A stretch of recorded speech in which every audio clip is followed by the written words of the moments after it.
Assalamualaikum warahmatullahi wabarakatuh. Perkenalkan, nama saya Kelvin Adi Prastyo, NIM 19886.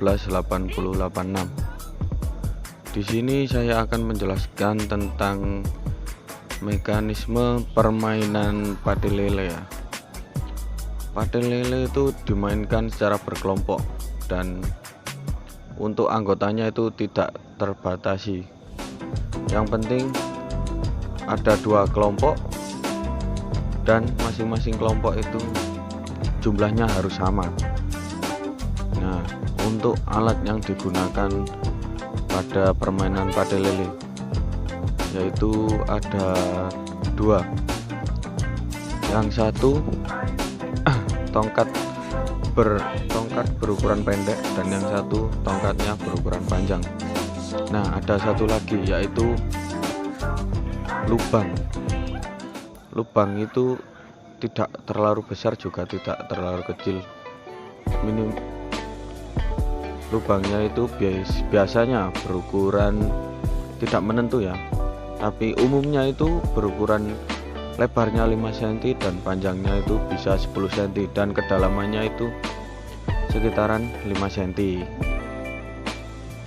Untuk permainan padel lele itu terbagi menjadi 3 tahap. Nah, yang pertama itu yaitu tongkat yang kecil ya, itu tongkat yang dipukul. Dan yang satu tongkat yang panjang itu gunanya untuk memukul. Tongkat yang kecil dipalangkan pada lubang yang telah kita buat tadi, lalu dicungkil menggunakan tongkat yang panjang. Nah, itu yang tahap pertama ya. Untuk yang kedua itu tongkatnya itu dipegang kedua-duanya boleh menggunakan tangan kanan keduanya. Jadi tongkat kecil dilempar dulu baru dipukul menggunakan tongkat yang panjang, atau tongkat yang kecil itu dipegang menggunakan tangan kiri, jadi dilempar dulu ke atas menggunakan tangan kiri baru dipukul menggunakan tongkat yang panjang. Nah, untuk memukulnya itu bebas. Kalau yang tidak kidal ya menggunakan tangan kanan. Nah, untuk yang kidal itu bisa menggunakan tangan sebelah kiri.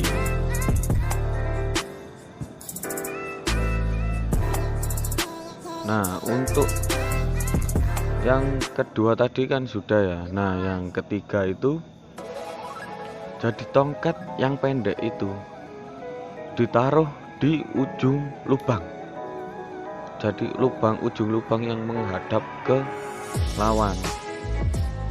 Nah, tongkat itu ditaruh di lubang itu setengahnya ya. Jadi setengahnya itu di atas lubang agar bisa kita pukul.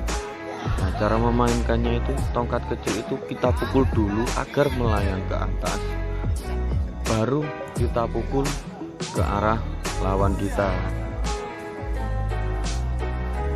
Nah, untuk permainan padel lele itu ada 2 tim ya. Jadi satu itu bagian memukul dan yang satu itu bagian menjaga. Nah, apabila yang memukul tadi tongkat kita memukul tongkat pendek itu tidak kena, maka pihak yang memukul itu dianggap mati atau tidak boleh bermain lagi, digantikan temannya. Itu yang pertama. Dan kemudian apabila kita pukul terus dapat ditangkap oleh lawan kita ataupun tidak ditangkap ya. Kalau ditangkap itu pihak lawan yang menangkap itu mendapatkan 10 poin. Nah, sedangkan kalau tidak ditangkap jatuh itu tidak mendapat poin. Nah, setelah tongkat itu jatuh, tongkat yang panjang tadi ditaruh melintang di atas lubang yang telah kita buat tadi. Nah, baru pihak musuh melempar tongkat kecil tadi sedekat mungkin dengan lubang tadi, atau bahkan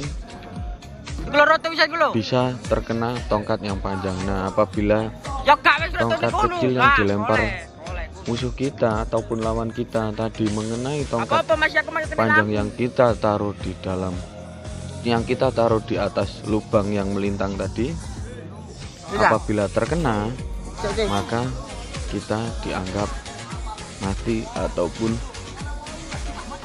gugur ya, dan kita tidak boleh main lagi, digantikan oleh teman kita. Nah, kalau melemparnya itu tidak mengenai tongkat, itu dihitung ya, dihitung itu menggunakan tongkat yang kecil, dihitung sampai jaraknya ke lubang kita. Nah, itu nanti yang diambil poinnya. Nah, itu nanti yang dihitung untuk menjadi poin daripada tim lawan ataupun poin yang kita miliki. Semakin jauh pihak lawan melempar dari lubang yang telah kita buat, maka poin yang kita miliki semakin besar. Nah, apabila sebaliknya semakin dekat, maka poin kita semakin kecil. Nah, itulah tadi mekanisme dari permainan pade lele yang sudah saya jelaskan. Apabila kurang lebihnya mohon maaf.